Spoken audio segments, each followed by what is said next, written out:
Today, we're digging into a leadership challenge that almost every leader faces at some point, and that's how to motivate a disengaged employee. Maybe it's someone who used to show up early, offer ideas, and bring good energy, but now they're just going through the motions, late to meetings, less responsive, maybe even checked out entirely. If you've been there, I want you to know this is not just a performance issue, it's also a leadership opportunity. So let's unpack it and walk through 7 practical steps you can take to reconnect, re engage, and reignite your team member. So, step one is spotting the disengagement early. This is so important. Great leaders start with paying attention. Disengagement often starts subtly, and so it could look like a drop in participation, increased cynicism or withdraw, a shift in tone during meetings, shorter responses, less initiatives, etc. The earlier you notice the signs, the easier it is to intervene with empathy. Ask yourself, who on your team has changed in energy, attitude, or contribution recently? Has someone who used to lead now starting to lean back more? So try this, review recent meeting notes, performance metrics, team interactions, whatever you're doing to notice your team members. Make a short list of who might be drifting, not to judge, but to support. I know that some of you are thinking, because I've often thought it, I don't have time for this. Jonathan, this is something I don't have time for. Well, the truth is, you and I need to make time for this for several reasons. I'm going to give you two. The first one is one I hope you lean in, but the second one you might lean into. The first one is, if it was you that was slacking and you didn't realize that your job was in jeopardy, would you want someone to talk to you before it was too late? I think so.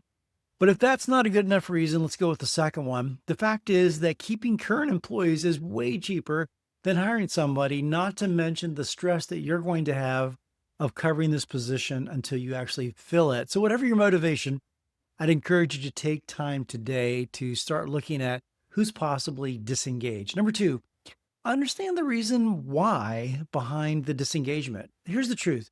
Disengagement many times is never random. It's almost always a result of something deeper. So ask yourself, has this person had clear expectations recently? Do they know what's expected? Do they feel their work is valued? And are they overwhelmed by personal stress or life changes? Many leaders, I've done this, jump into performance conversations when the real issue is unmet expectations or psychological needs.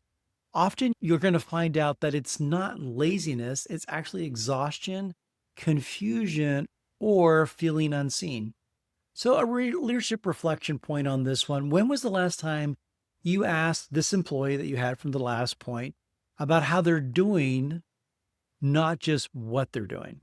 So it's something to consider. So we're going to use that same employee that you came up with the first point for all 7. So the first one, you made a list. The second one is asking them how they're doing, not just what they're doing. The third one, have the right conversation. Once you've recognized the disengagement, it's time for what I call compassionate coaching conversation. This is not a disciplinary meeting, it's a discovery session. Ask open ended questions, low pressure questions, like, what's been most energizing about your work lately? Where do you feel stuck or frustrated? And then last, possibly, how can I support your goals more effectively? A pro tip here, hold this conversation in a neutral place if possible, not necessarily your office. A coffee chat or walking meeting can make it more relaxed and feel real, less stressed.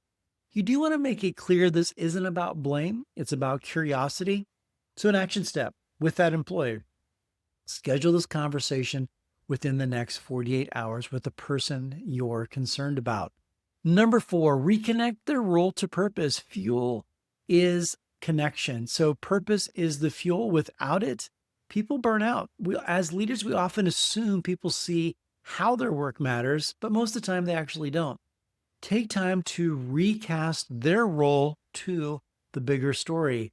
Let them know how their work contributes to the team's success, what unique strengths that they bring that others don't, and why they matter, not just what they do. Use real examples in these conversations. For example, that project you led saved us 3 days' work. or your attention to detail is the reason we hit that deadline. So, a tip on this one or a challenge, write down three specific ways that this employee that you're going to talk to contributes to the team's mission. Share one of those this week. Number five, recognize and appreciate. People crave recognition. We all do. Every human does. It's not just the formal kind, though, that people crave. Sometimes a simple thank you in front of peers, a post it note on their desk, or a message in a team Slack can change the game. You decide what you use, but make it happen and make it specific. For example, thank you for jumping in with those edits on the report. Sincere, not robotic or forced.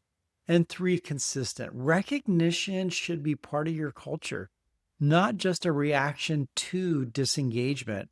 So, an action step this week, start with a weekly rhythm of informal recognition, spotlighting one team member per week for something they have done well. Number six, create a collaborative action plan. You've listened, you've appreciated who they are, and reconnected to purpose. So now what? Well, now it's time to build a collective, collaborative roadmap for re-engagement. This might include small short-term goals to rebuild momentum, training for or shadowing somebody for growth, shifting some responsibilities based on their interests or strengths. Maybe they're in a wrong fit for a role. It's not like taking all the work away, but finding the right fit for them. It's about giving them a voice in shaping their experience at work. It shows them I'm not just here to manage you, I'm here to partner with you. So try this. Ask what's one project or responsibility that would energize you right now. Build your action plan from there. And then number seven, follow up consistency. I will say this step is where most leaders drop the ball. I have from time to time.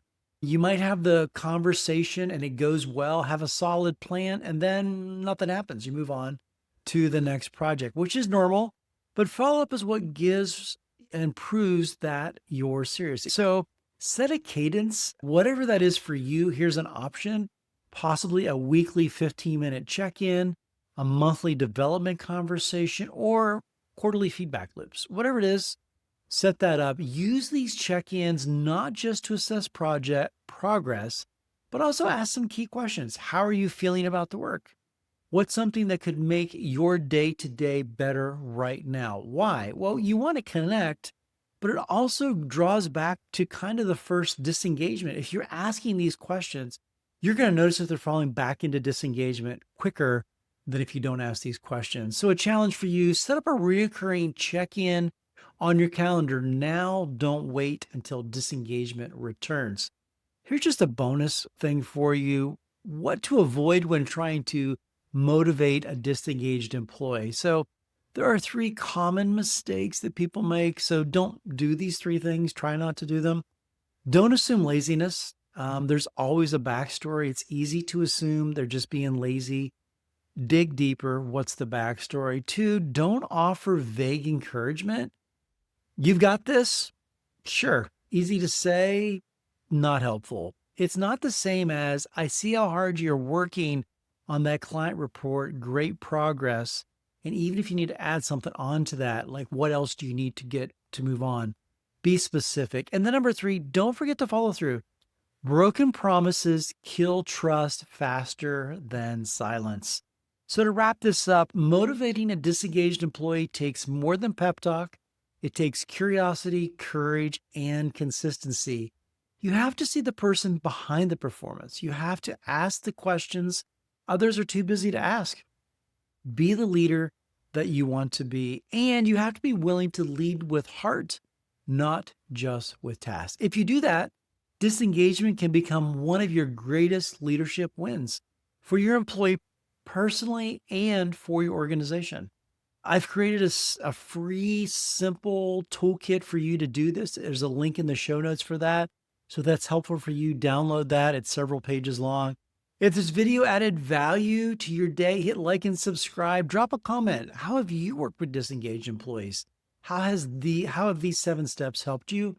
All this helps me and others as we grow this channel together. If you're looking for a coach to help you through a challenge or a problem, there's a link in the show notes. Until next time, I'm Jonathan Hankin, your leadership coach, reminding you to lead with clarity, grow with courage, and change what really matters.